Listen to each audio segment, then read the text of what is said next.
I'm excited because today I get to talk to my personal doctor, Dr. P, formerly known Dr. Podolski. She is my psychiatrist, and I'm excited to get into your approach to mental health. That's how I'll frame it, but we'll get into the details of that. It's a very holistic approach, doing blood work, supplements, exercise. It's all of it. Not that you're opposed to modern medicine or anything like that, but it's just more of like an overview of how best to treat a problem, especially when it comes to mental health. And so I thought it was unique. And I have Mo with me. Mo.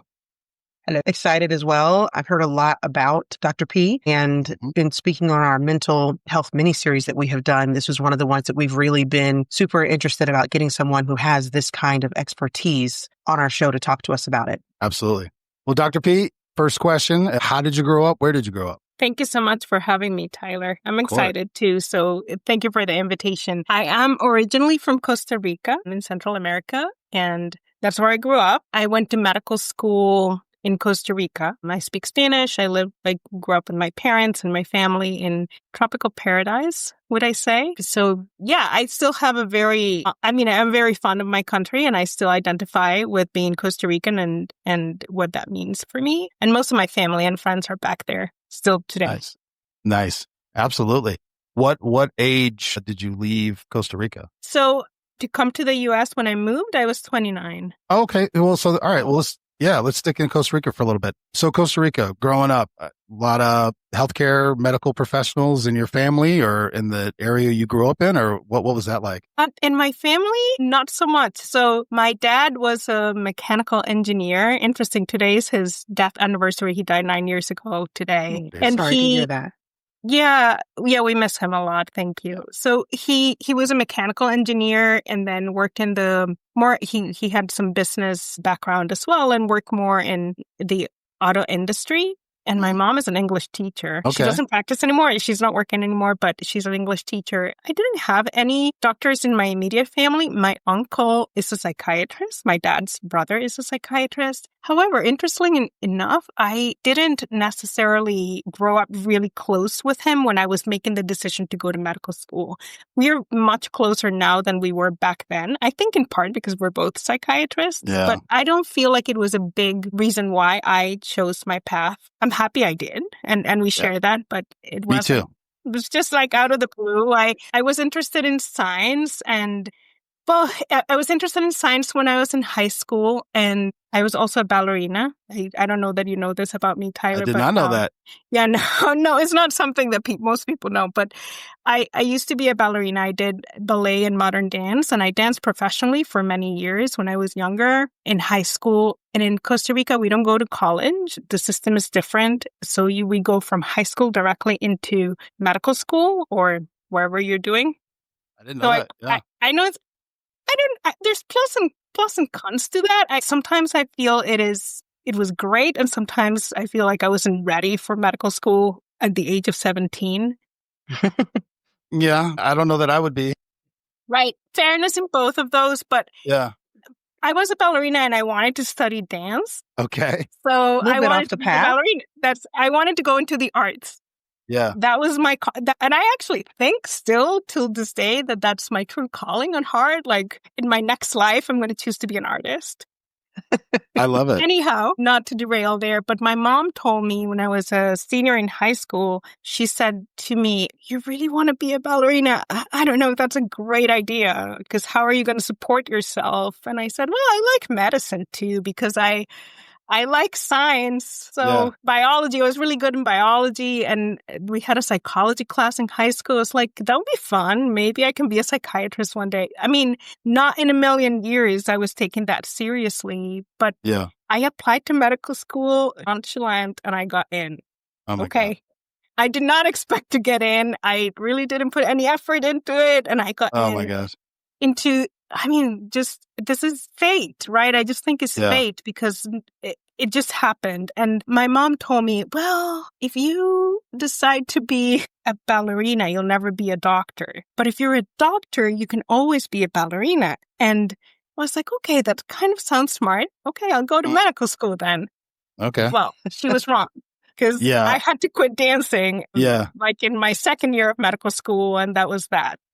I think that was some clever parenting to get what she wanted. But like I don't Yeah. regret it necessarily. I'm happy with my path. It's just it was not something that I had originally planned to do. Well, let me ask you this. You brought up ballerina, and answer, don't answer, but all I've ever seen is, because you see the performance side, but I've seen movies, documentaries. I've never actually known a ballerina. The training and the abuse to, I'll say your body, but really, I guess your feet and your legs. Maybe it's your whole body. I don't know.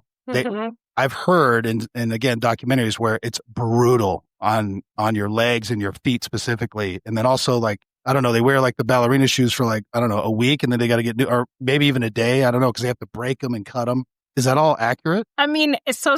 So Okay. yes, there is a part of that. My personal experience was slightly different, as I did some point shoes, but I didn't perform in point shoes. So my performances were always modern dance. And so that's different. You don't wear those shoes. I did classes and I had to train in those shoes, but I didn't perform in those shoes. So my feet were not as abused. Though that being said, it is highly demanding. I mean, most people don't think that it is a sport or that you're in great shape athletically. And in reality, my legs were made of steel. Yeah. Like really. My legs were made of steel. It is incredibly physically demanding on your body. And so, let me ask you this, because in the U.S., it's not seen as a masculine event for men to do, but that's really a U.S. thing. So I met an acquaintance briefly when I was working in the Secret Service. There was a man, he used to dance. He was a ballerina or dance in Russia. And he's like, no, the manliest men are ballet, like they are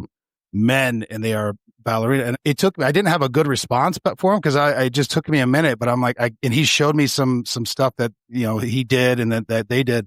And I was like, I guess he's right. Is it seen that way in South America or Costa Rica? Like, is it a manly thing to be a ballerina? Are they called ballerinas? Dancer. I don't even know what they're called. Ballet dancer. Yes. Ballet dancer. Sorry. I never met a lot of men who were dancers just because there's not many. However, I had a couple of opportunities to have like some courses with these Russian ballet teachers. My God. Different. I think there is no more testosterone than that. Yeah, that's what I'm saying.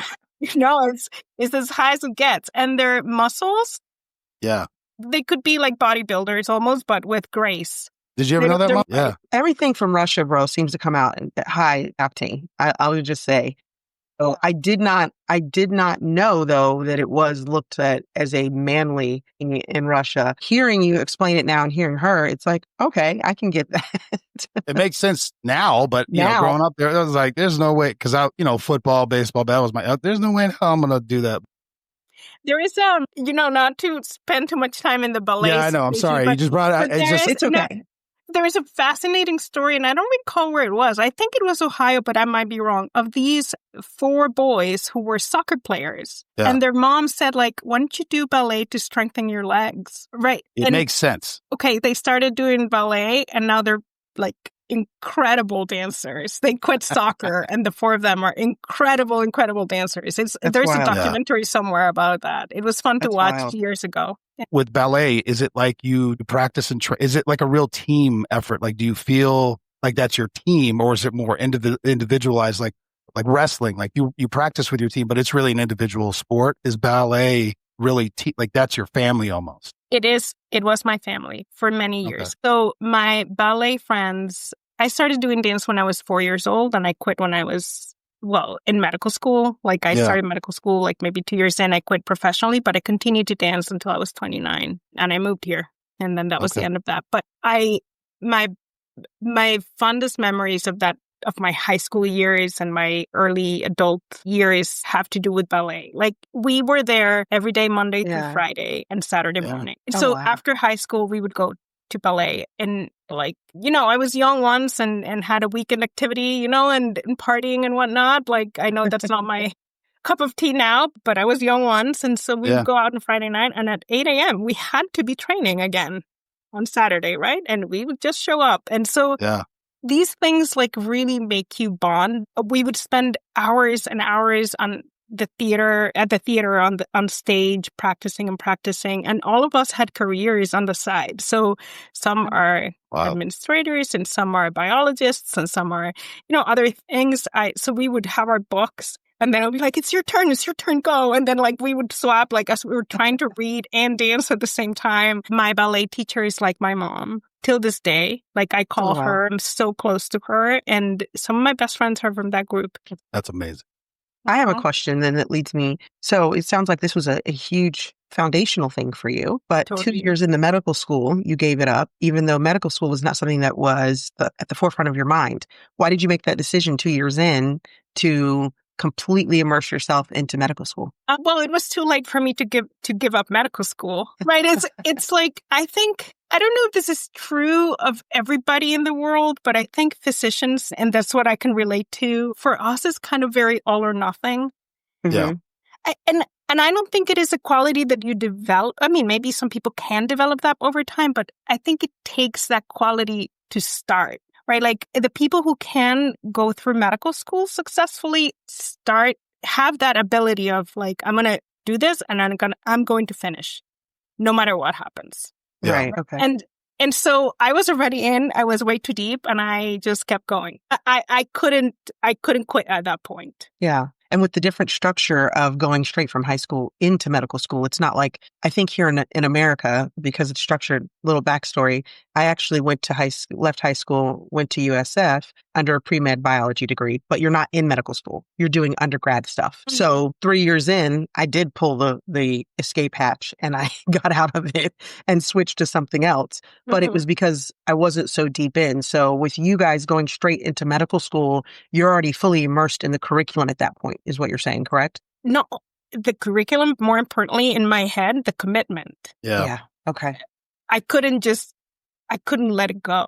I also had been, and this is where I think is so interesting, because I think fate, you don't know it, right? But fate guides you through life without you even being aware of it. When I had started, I wanted to quit. In third year of medical school, I told my dad one day, I called him crying. I said, I'm never going back. And I put all my books on the bed, and he said, why don't we talk tomorrow? And I just couldn't quit. It was, and again, I go back to, this is just how our brains are wired. Yeah. I mean, and I probably, for the two of you, in your world of what you do, you also can't quit, right? It's like you have that commitment, not only to yourself, but to others around you. Like you just have to see it through. Yeah. Like when I left Hillsborough County, that was hard for me because I had true friends. I mean, Mo, I had BJ, I had other friends. Like these were my friends. These were my people. These were people that I leaned on quite heavily, not just in professional life, but personal life. And so to make that decision to leave, it's not easy. It's not just like, fuck it, I'm out of here. It's not, it doesn't feel like that, even though I think in a lot of ways it is treated like that. Because there's a saying in a lot of agencies are like, yeah, we could do this without you kind of a thing. People that work together, it doesn't feel that way. Yeah. Especially you've dedicated all this time. So backing up a little bit, what did you go into med school saying psychiatry, that's what I'm going to do? Or did you have to do the whole, try a bunch of different things out and then you found your specialty? Yeah. So as I was going through medical school, like you have to try all of a bunch of things out, right? Because you have to become an MD, you have to know about everything a little bit. I was very fortunate that I kind of loved psychiatry since the beginning. This just came to me last Christmas. I was meeting with some friends and they're like, of course you love psychiatry, like, because it's the most artistic of the medical fields. And then I was like, oh, yeah, that makes sense. Yeah. Because as I said before, I'm a frustrated artist. I think maybe that was why I always found it fascinating. I mean, like even before medical school, even in high school, I would read books, psychology books and stuff that I didn't really understand, but I found them really fascinating. So throughout Costa Rica is a little bit different. So medical school is longer because we go right from high school. So in my case, it was 5 years of medical school plus 1 year of internship. And at that point, you graduate as a general physician. And then from there, you typically have to work in a rural setting, or that's the ideal, that you work in a rural setting, and then you decide what to do with the rest of your life. Like if you want to be just a general physician, which is fine, Yep. or if you want to do a specialty. I was lucky enough that I found a job as a primary care. I mean, it's not really primary care because I didn't do training in primary care, but a general physician is the right word. It's similar to primary care though. So Okay. I found a position as a general physician in the very remote area of the country, southern eastern side and southeast part. Yeah. Like literally in the middle of nowhere. Like Got it. literally in the middle of nowhere. So, and I was there on and off because first I started like covering for some people, and then I had a job, and then I left to study for my board. So I would go back sometimes. So on and off, I was there for a total of 4 years. And it was as a general physician with population that was very limited in resources. We didn't have a lot. Seeing babies until elderly. And I work with the indigenous community as well. And so, Well, indigenous community, what do you mean? I'm sorry, I'm not familiar with that in Costa Rica. Well, we have about 1% of our population belong to indigenous communities. There's, I believe, 7 different indigenous communities back home. So I work with one of them, like a tribe, you would say. And I didn't know that. So, my ignorance. No, that's totally fine. And they live in the indigenous reservation up in the mountain over there. Yeah. It was actually super fun. I really enjoyed doing that. Like we would travel to their sites for a week out of the month and provide care over there. So, we worked literally with nothing, right? Which was wonderful because I learned the best clinical skills, my hands, my ears, my stethoscope, like all of the things that I think are the fundamentals of medicine. I got to really learn in that setting. We didn't have any equipment. There was no electricity, no running water. We slept on the ground. Sometimes there was a fire in the middle of the place that we were staying, and this is how we would cook and keep mosquitoes away and snakes hopefully away. So it was very enriching for me. It was a wonderful experience compared to anything else that I have ever done. And when that finished, I realized that what I really enjoyed the most was listening to people. That's what I really became good at. Just love talking to people. Yeah. And so, go ahead, Mo. I have a quick question. Yeah, go ahead. Yeah. When you were talking about, do they require you guys to go into the rural? You said they require you to do your internship in the rural setting. Is that what you said? So those were 2 different things. So everybody has to do an internship, and that is required. Okay. That's my case because I went to the public school. And that is my 6th year of medical school is my internship. And then after that, years and years ago, everybody had to do 1 year of rural setting practice. Now there are less and less spots available for that. So some people can elect or choose not to do it, but most of us would want to. The value behind that was so that we could have the doctors being trained in these settings where they're literally having to use the bare minimum. Or can you explain that a little bit? No, that wasn't the value. It was the opposite.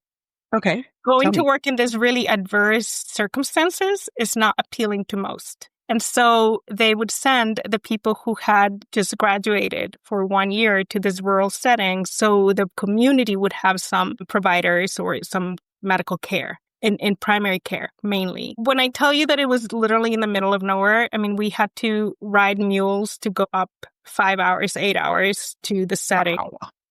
Right. So essentially, doctors who were established weren't wanting to be there. And this was the only way these people could get medical care. Yeah. And honestly, I don't know if like myself at 47, I would want to be doing that anymore. Right. I think at 20 something when I did it, it was fantastic. Yeah. I don't want to sleep on the ground at 47. I'm not going to lie. Either. Right. Well, I'm learning a lot, and it's starting to I'm starting to understand and put the picture together about your thought process now and how you approach psychiatry. But let's continue on that. So you made the decision to go into psychiatry. Did you practice psychiatry in Costa Rica first? No. So this is like I'm an open book, and I don't mind talking about these things. And I had a relationship, and I had a really bad breakup, and I was just heartbroken. It was devastating. And at the time, this is 2004, and at the time, Costa Rica is so tiny. Today, the population is 5 million people. Back then, it was probably 4 something. And everybody knows everybody. Yeah. So I couldn't get out of it. Like I would go anywhere and people would ask me about it. Or I would go to the supermarket. I would run into somebody. You know, it was the memories were just there all the time. I didn't want to have anything to do with it. And so I said, you know what? I'm just going to leave. I'm going to study for my boards, apply to what I want to do, which is psychiatry. I decided to do that because I loved it. And I said, I'm going to give it a shot. I'm going to apply in the US. And so I did. And here I am. Did you apply anywhere That's really else? How it Or happened. did you apply anywhere else, or was the US like US or bust? Again, just like this is what I'm telling you, Tyler. I think fate has really guided my life. I have been at the right place at the right time without me preparing for it. And I just feel like there is this calling of something bigger that I need to do in life. And it's happening. And I'm very lucky and very grateful for it. But I didn't prepare for this transition.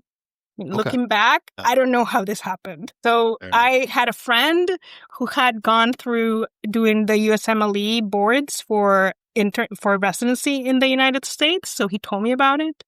And I was like, oh, okay, I'll do that. I did amazing. I love it. So I love it. I applied and I did it. And then I was like, oh, okay, I passed my USMLE boards. How do I apply for residency? I had no clue. So I sat literally my computer with the internet connection we had at the time and looked at all the psychiatry programs in the US that allowed for foreigner residents. Yes.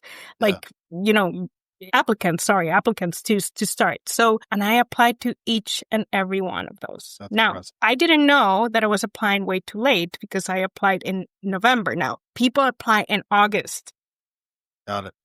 I didn't know this. It was because, as I said, I didn't prepare for it. And so I got one interview and one interview only, right? And that was at the Institute of Living in Hartford. And I came to my interview and I talked to the program director. And the next day they called me and said, if you want the spot, it's yours. Well, you don't understand how amazing that is. Yeah, it doesn't work that way. Knowing you, I realize how lucky I am. Yeah. And and again, I go back to this, it's my mission.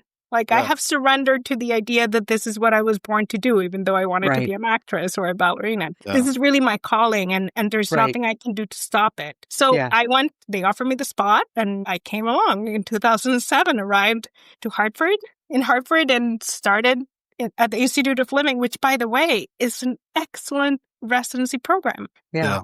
But no, for sure. I didn't know, right? Like the ironic part is that I had absolutely no clue. Yeah. Not all residencies are the same, Mo. Not all programs are the same, especially for, don't correct me how I phrase it, but like foreign trained doctors trying to come to the U.S. Some of them might have to apply for 10 years before anybody allows them in or whatever. And then it's a crapshoot. It's a whole thing. So what she's saying is it just seems like, amazing. Oh yeah, that seems pretty easy. No, it's crazy. It's crazy. And she says, I didn't know I had applied too late, so I just applied. I don't know. That's awesome. So, all right. So let's get into it because I kind of want to go back and forth on what is your philosophy or view on how do you approach psychiatry? And then when we answer that, we'll kind of go back, where did you get that from? Because I want to kind of try to ascertain that. So it's hard to answer the question in that way, but I'm going to try my best. Go ahead. What I have learned over the years is that in the psychiatry field, clinically, we're falling a little bit short. What I mean by that is I was trained as a conventional psychiatrist. The Institute of Living is an excellent program. I'm telling you that. And I then did a child and adolescent psychiatry fellowship. So I'm a child and adolescent psychiatrist. I'm double boarded. And my training, I did that at the Medical College of Wisconsin and then came back and practiced in Connecticut since then. But we put off fires a lot. So if a patient is depressed, we have a number of medications that treat depression, and we trial one and another and another. And the same with any and all mental illness. When it comes to psychiatry, I think we can't ignore the fact that there are many therapeutic interventions that can be done by clinicians, meaning psychologists, social workers, and other fields that go hand in hand with psychiatric interventions. But the kind of cookie cutter psychiatric interventions is medication management based on you have symptom X, we give medication Y. And that combination typically leads to some decrease in symptoms or resolution of symptoms. And we were hoping for that. And so this is how I was trained. I didn't know any better. Again, we go back to that. I didn't know any better but I was lucky enough to find a different path that allows me to really look into what is the cause of illness. And I don't want to be here cocky and saying that I always find it. Sometimes I don't find the reason for illness, right? And there are many mysteries in psychiatry in particular. Like, why does this happen? Why does someone have psychosis? I mean, or why is autism so prevalent today? We can come up with a million theories. We don't have a clear answer yet. Yeah. I'm hoping we do someday. But what I have found and learned throughout time is that there are many small medical reasons that combined can really affect how somebody is feeling and thinking. And if we go back down to the roots of those and try our very best to minimize those abnormalities or to treat those abnormalities with, this is where the supplements come in, psychiatric symptoms improve. And the easy way to explain that would be baking. This is the best way that I have to explain that. I don't know, Tyler, if you've ever heard me say this. Yep. But is the best analogy I could come up with, and I think it is very understood by my patients, and it is, I tell them, when you're baking, your kitchen becomes a chemistry lab. You have all of your ingredients, you put them in a specific amount. There's a specific amount for each ingredient. You combine them in a specific order, and then you have a final product. So if you were going to bake a cake and you only have 2 eggs instead of 4 and half a cup of sugar instead of 1, and you decide you're going to go with it because that's what you have, you can still bake the cake. It's just not going to be good cake, right? Yes. It's the same with our correct, neurotransmitters, right? Our neurotransmitters are chemicals in our brain that are produced in a recipe-like manner. You need certain ingredients in a certain order to have a final product. And if you don't have those ingredients, your final product is not going to be optimal, which means your brain functioning is not going to be optimal. And that's where, if you put all of that together, is where I think to answer your question is, in psychiatry, medications are fantastic, and I use them all the time. And micronutrient deficiencies, correcting micronutrient deficiencies can lead to better biochemistry that provides patients with relief, hoping, fingers crossed, less medication need. Sure. So a great example is vitamin D. Okay. Yes. That's a very easy, kind of straightforward thing. Is vitamin D. We all need vitamin D, and most of us should be getting vitamin D from the sun. Now we live in Connecticut. I mean, for those of us who are here. And so number 1, we don't have many months of sun during the year. And 2, the UV light is not as strong as in the tropics, right, of the world, like the equator. So our vitamin D levels are typically low. And if you don't have enough, and our food, you don't get it from food. I mean, milk is fortified with vitamin D, but in reality, you would have to drink so much milk that's impossible. Yeah. And if you don't supplement vitamin D, or if you don't have enough, if you don't have enough vitamin D in your body, you're missing one of the key ingredients for serotonin production. And so the reason I'm starting with this particular vitamin is because serotonin, everybody hears about, like, the medications like Prozac and serotonin and those medications, what they do is increase the serotonin production in your brain. If you don't have vitamin D, you can't really synthesize serotonin. It can't happen because it's one of the building blocks. It's one of those ingredients of that recipe. And so with that said, why do we have to supplement? It's because medications are great, but if you want them to be optimal and work optimally, you need to have the ingredients to have them work with. Yes. That's what I was trying to get to. Sorry. Yeah. That's what I was trying to get to. Thank you for getting me there. Yeah. That makes because you're taking the prescribed medication to increase or to do something.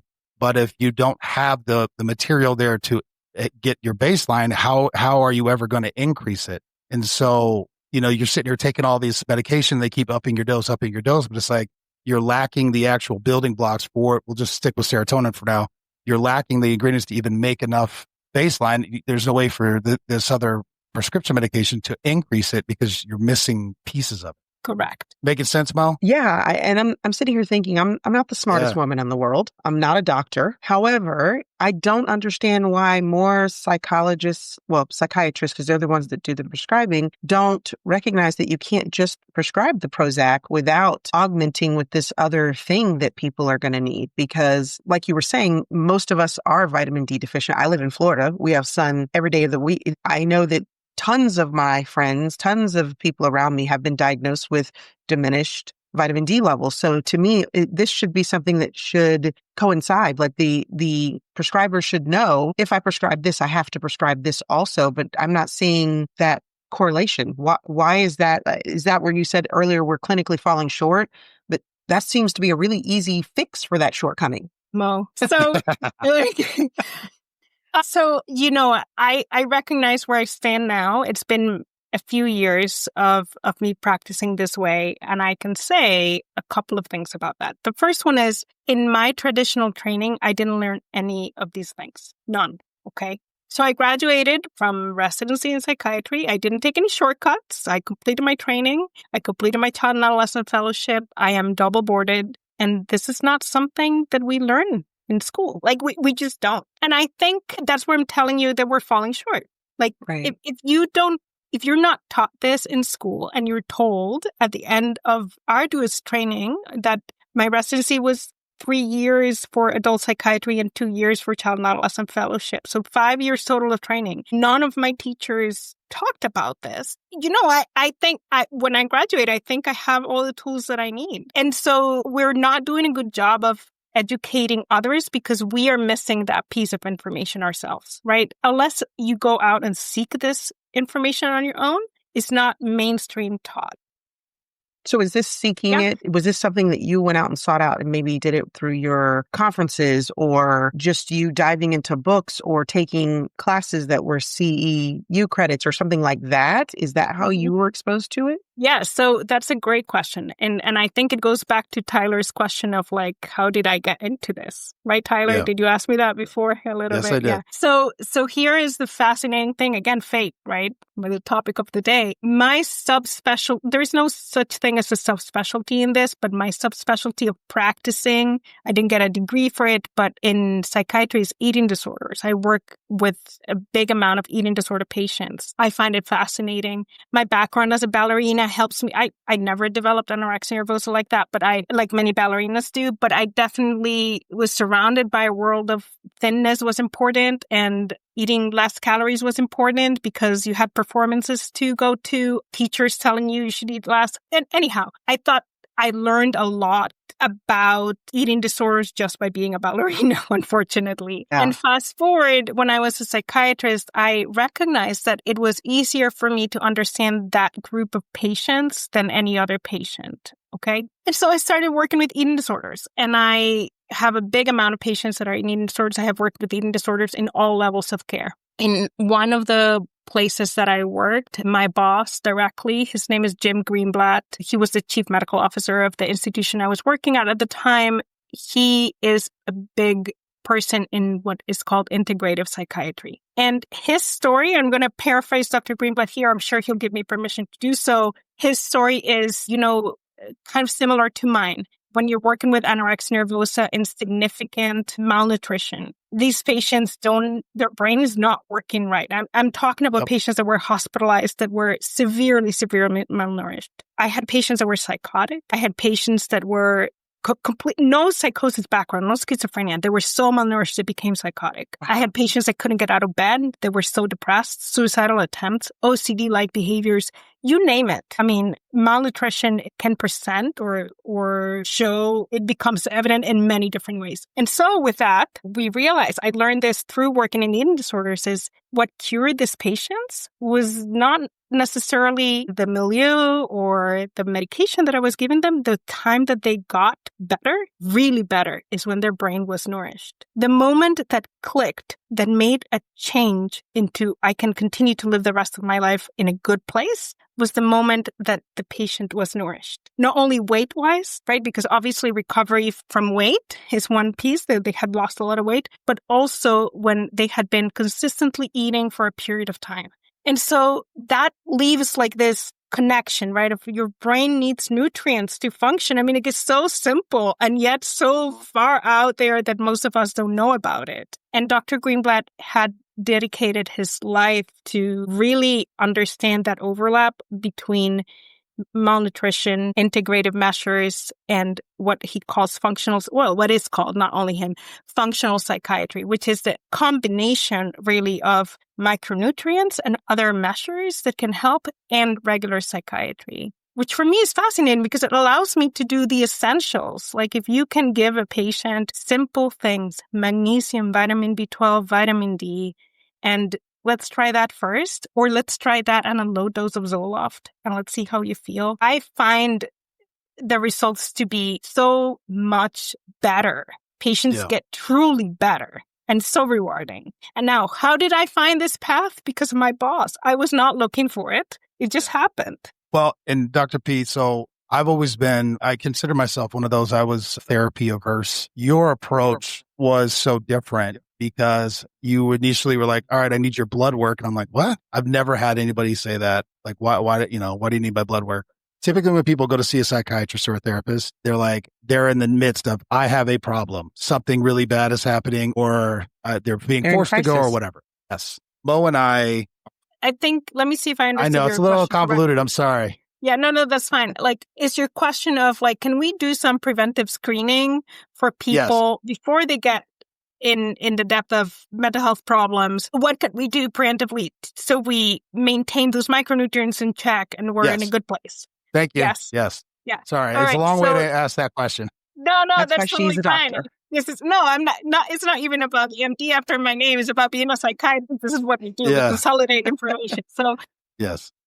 I think that to answer the question it's hard to find. Well, I'm going to answer that question in two pieces because I realized I didn't answer Mo's question first, which was like, where did you learn this? Well, I told you about Dr. Greenblatt, and I completed it's not a recognized fellowship by the ACGME, but I completed some training. It's a year-long training. And so I learned what I thought was a phenomenal amount of information that I apply with in my day-to-day. So, and I sought it out after I realized that I was lacking that information, after I realized that by doing simple things, I would get so much more farther in terms of results. So, and to answer your question, Tyler, I think, I don't want to get into a lot of divided opinions here, but I think there are having a conversation with your primary care may or may not be enough. I hope it's enough. I hope that a conversation like this and many others that are already happening in our environment or milieu are going to promote people paying more attention to things that are more holistic. And so if you're lucky enough that you have a primary care doctor that believes in these things, maybe they can order some basic labs for you,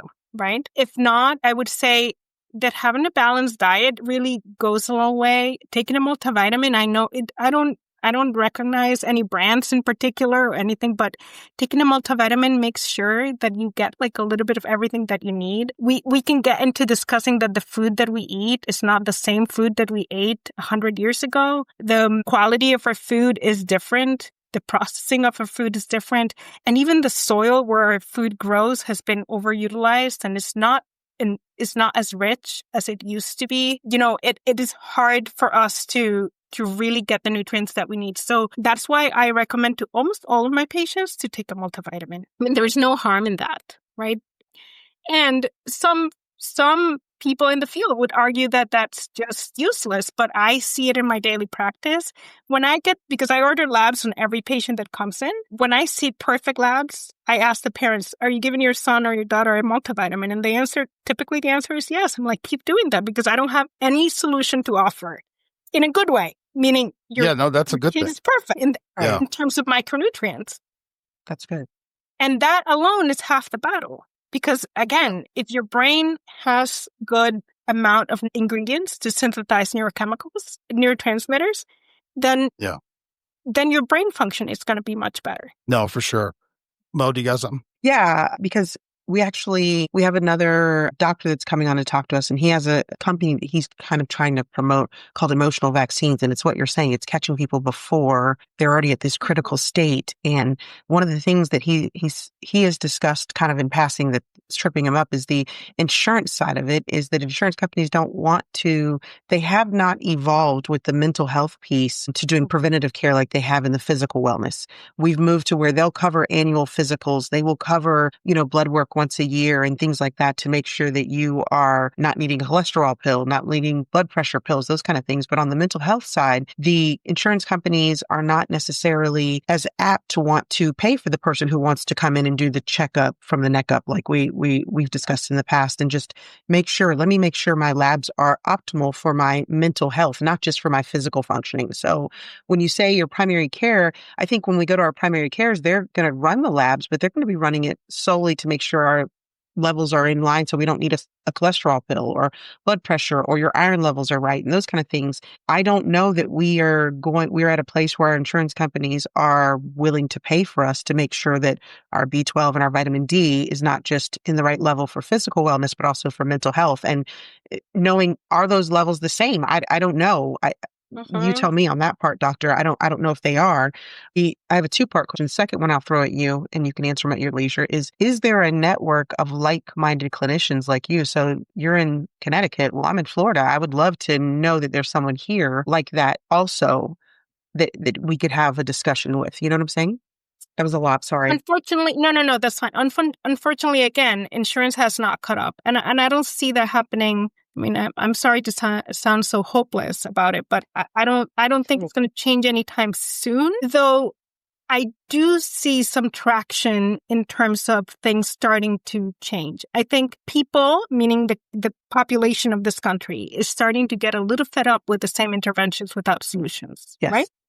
100%. So I think people are requesting something different. And with that said, I want to be careful to not promote or sound that I'm promoting kind of interventions that are not evidence-based medicine, right? So, because what I do is evidence-based medicine. I'm not doing anything that is not based on science and has research behind it. And I want to make sure that that's the message. But that being said, I don't think that's going to change anytime soon in terms of healthcare covering some of these interventions. But if you're looking for somebody who seems to be more informed, the key word there is integrative medicine or functional medicine. Okay. That makes sense. And you can look for a physician in your community, or there are many APRNs as well that are in the practice, have learned some more and practice integrative medicine or functional medicine. Yeah. In my particular place, I practice integrative psychiatry because I'm a psychiatrist, but right. Definitely some primary care doctors can do this as well. It's just a little frustrating to hear. And I know like what you're saying is absolutely true, because the doctors that I've had an opportunity to entertain conversation with about this through different boards and things that I'm on, they have said the same thing. And it's kind of frustrating because a lot of times people who are having mental health issues are a lot of times lower income. So they can't afford to just say, well, I can pay for these things out of my own pocket. They need the insurance to augment that. So it's a bit frustrating to hear that it's that behind, and we don't know when it's going to catch up. I'm off my soapbox. We don't know when it's going to catch up, Mo, but I do think I feel more optimistic about the traction we're getting recently than we did 10 years ago. Yeah.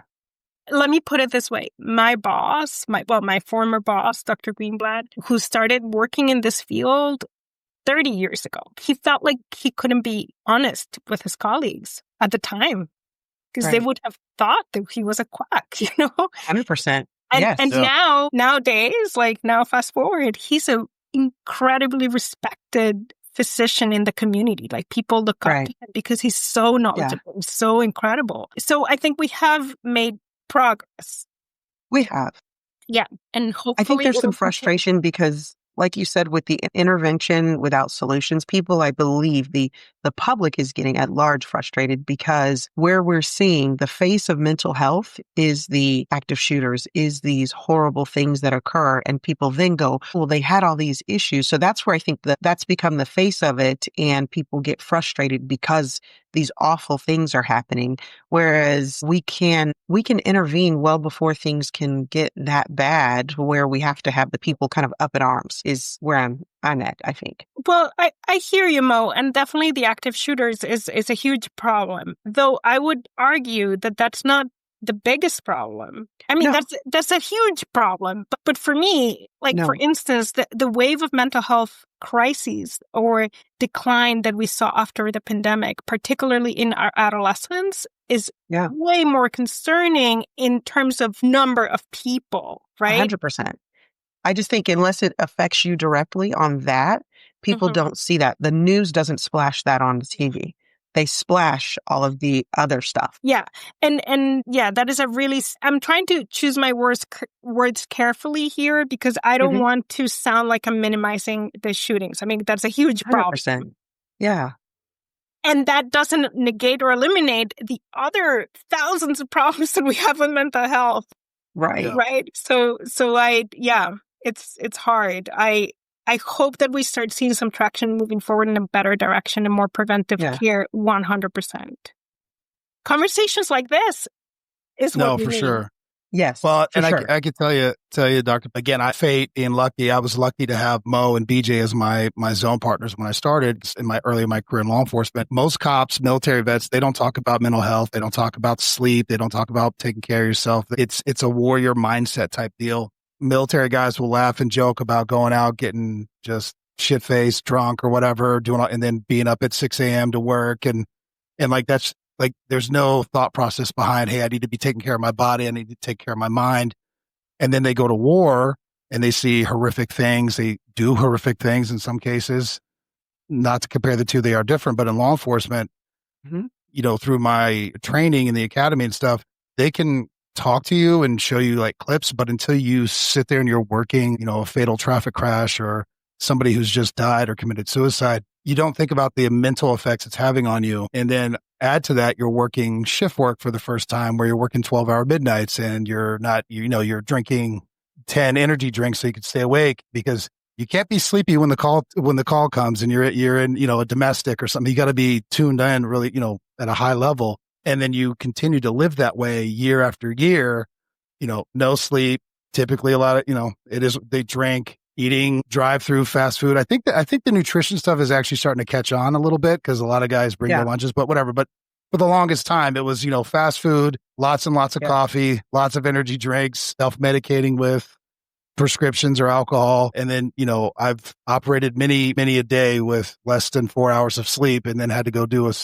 12, 16, 17, 18-hour day. And you just continuously do that. And you're like, oh, my body. But here you are like, hey, your brain needs nutrition too, to process what you've got going on in there, but also to produce, I'll say serotonin, but I know there's a lot of other stuff it produces, and you're depriving it of those building blocks for a long period of time.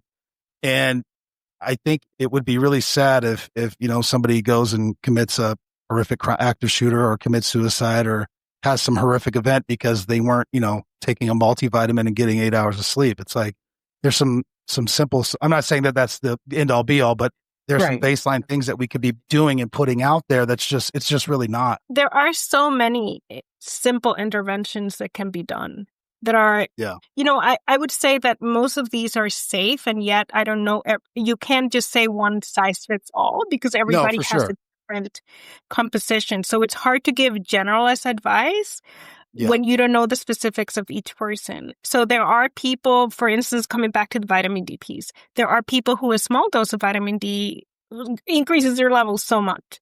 And there are people who I have to tell them, like, you need to take a really high dose of vitamin D, more than you would typically take, and the level just budges a little bit because everybody is different. Like, we are individuals and our chemical composition is different. So it's hard to make blanket statements, but things that typically help. For instance, one of the things that is underutilized in mental health is magnesium.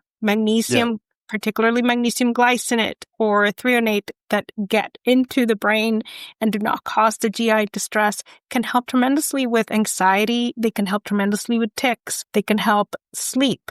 They can help mood regulation. So you buy that over the counter. Yeah. Right? That's what I mean. Yeah, for sure. It's simple. right? As a matter of fact, today, I just had a patient come in with terrible, terrible tics for his whole life and stuttering. And, this was his follow-up appointment. He's a 16-year-old boy or 15-year-old boy. His follow-up appointment for the first time, in a very long time, his tics feel like under control. And all he's taking is magnesium. I didn't Easy prescribe fix. any medication. Yeah. Which is so rewarding for me. Yes. No, as for a sure. psychiatrist.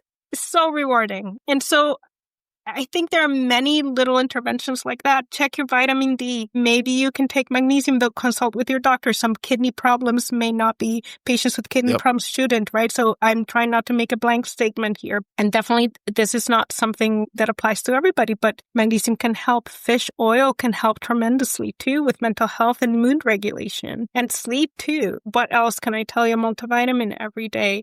For those vegans and vegetarians of the world, you need to take iron, vitamin B12, and zinc supplements because those things come from animal protein only. Well, not only, but like the majority. So if you're vegan or vegetarian for whatever reason and you're not supplementing, you're going to be deficient. And so guess how your brain is going to be working? Deficient? Yeah. Right. Suboptimally, yeah. Yeah. Let me ask a question.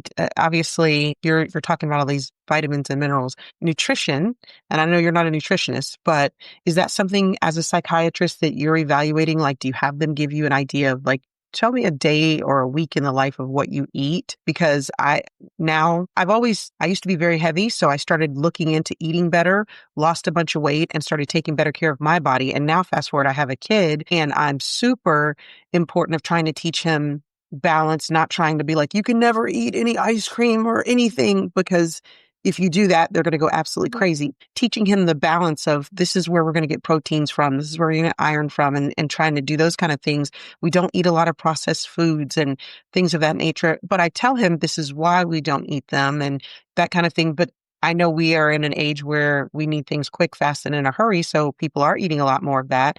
Long way around, but to get to when it comes to you evaluating, do you also evaluate, let me look at what you're eating over the course of a week or a month to see, since you kind of had your basis in people with eating disorders? So yes and no. I not always do that, but there are many times when I do.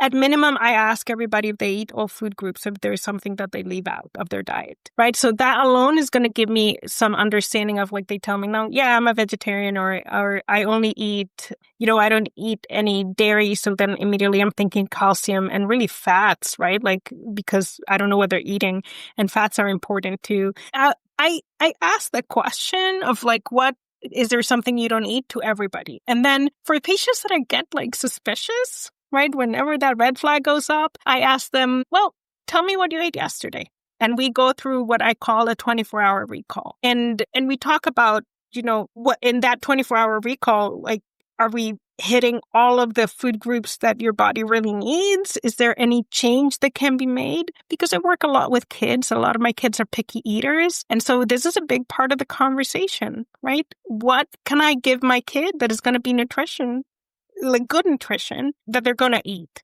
Right. So absolutely, I do have the conversation. How can you leave it out? As a psychiatrist, how can you leave out what somebody is eating? There's a lot Dr. B, you're saying that, but I can tell you they most do. Well, maybe I think that one is kind of like a no-brainer to me because of my eating disorder background, right? Fair enough. I think that has been ingrained in my brain. Like since I started working, we need to ask people what they're eating. Sometimes I'm specific about the amount of calories and the amount of processed foods. If somebody's telling me they eat only Doritos, we're going to have a conversation about that, Yeah, talk about that. Doritos are good. Dino Nuggets. And just to finalize that point, and that being said, it's not that there are some times that I can't really do much about it, right? For instance, kids that are a little bit on the spectrum, are on the autistic spectrum, they're not going to be changing their diet. I mean, like that is the final goal, but let's be realistic. Like this kid needs nutrition, yesterday. So what are we going to do in that scenario? It may be work with what we have, right? And try. There are sometimes that's not fixable immediately, at least. That's a fair point. Well, we've been recording for a little over an hour, and I appreciate your time, but I want to end with this, just trauma. And to the best of your ability, and I'll try to keep us a short-winded question, but how to recognize that you are suffering from trauma or have suffered from trauma? And then what steps should somebody do to fix it or help it? That's a great question, not a short answer though. So, Yep.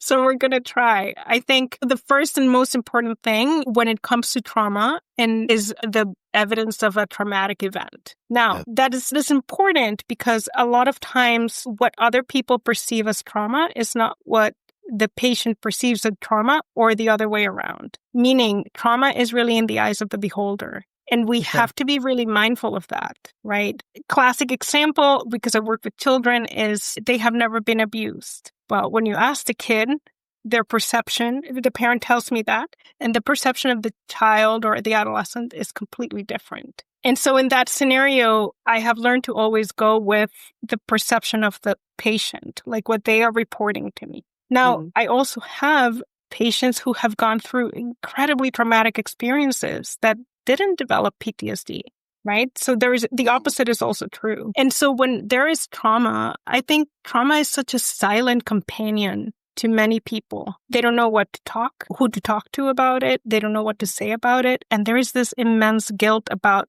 feeling the feelings that are associated with trauma when they think like it really wasn't that bad. That's like the common narrative, right? It really wasn't that bad. Like you should just get over it, quote unquote, man up and do it.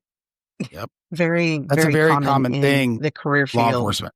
Yeah. 100%. I can tell you that I've been in law enforcement a little bit longer. I'm now out of it, but I started earlier than Tyler did. And the mentality was very much, we got a job to do. We've got to get to the next call. There's calls for service. So we can't sit around and hold hands and kumbaya and that kind of thing. And I remember being in the academy even, there was never even a discussion of your mental health or you're going to see awful things. It was like, you got to have thick skin to be in this job. That's just part of the job. And if you don't have thick skin, we want you out. That was how it was, kind of like the baseline. It has evolved. It's been a slow evolution, I would say, but it has evolved now where it is now they'll say things like, it's okay to not be okay. It's these and that kind of thing. But there's still that underlying, cops don't trust talking to anybody because if I do tell somebody that this call affected me, now all of a sudden they're going to put me on a desk. They're going to take my gun. All these things that are fearful for cops. So that idea of man up. And then the other thing that you touched on that I think is very, very often forgotten about is what's traumatic to me may not be traumatic to Tyler, but what Tyler is upset about may not be traumatic to me. But us sitting down and having a conversation about it can still go a very long way to sorting through whatever it is that I'm going through or sorting through his trauma. That was, I think, and Tyler touched on it, me, him, and BJ were always really good zone partners to each other because we were very honest and raw. We were like, oh, that was rough. I didn't like that. That felt wrong. Having those conversations, but it's not the norm to do those kinds of things or recognize that something little can cause trauma or the thing that stuck out in your head might be, gosh, we had a podcast guest that said she was a dispatcher and discussed that the guy said on the phone, she was just making us eggs. And that statement will stick in her head forever. Somebody else will be like, that's not a big deal. What's your problem? So those little things like that, people knowing like, it's okay. It doesn't have to be, your trauma doesn't have to be something that's traumatic to me. And now, right. I think when we're born, we start our trauma history. Right? Like there is no such thing as living a life as a human and having no trauma. That doesn't exist. Like we have experiences that are traumatic every day, like some bigger than others, but we all have our baggage of trauma or traumatic experiences. Now, does that traumatic experience lead to PTSD? That's a different concept, right? Yeah. But learning to overcome traumatic experiences and learning to cope with them is important for every human in this planet. We can't avoid being hurt. We can't avoid having disappointment. We can't avoid being dismissed. These things are going to happen regardless of who you are. But having PTSD is a different thing. And so again, trauma isn't the eyes of the beholder. Like that's what defines trauma. I'm not the one, when I sit here in my office listening to somebody, I'm not being the judge of was that trauma for you or not. The only thing that I'm going to judge is how it impacted you. Yeah, and I like what you're saying. Like you've got to cope with it. Like again, that's some of the stigmas, and you hear about it on podcasts and professionals. Like nobody wants to hear about your problems all the time. Not that I don't disagree with that, but it's like you still need to be able to deal with it and move on from it. And to sit here and act like everyone has to deal with it, you just need to move on. I think you're doing yourself a disservice, and you're doing your coworkers a disservice, especially in a field like law enforcement, military, things like that. But you said something, and then we can kind of get to the wrap up. But you said that, because I was telling you a little bit about the trauma that not only I have experienced, but stuff that I've heard, and Mo has shared some stuff with me as well.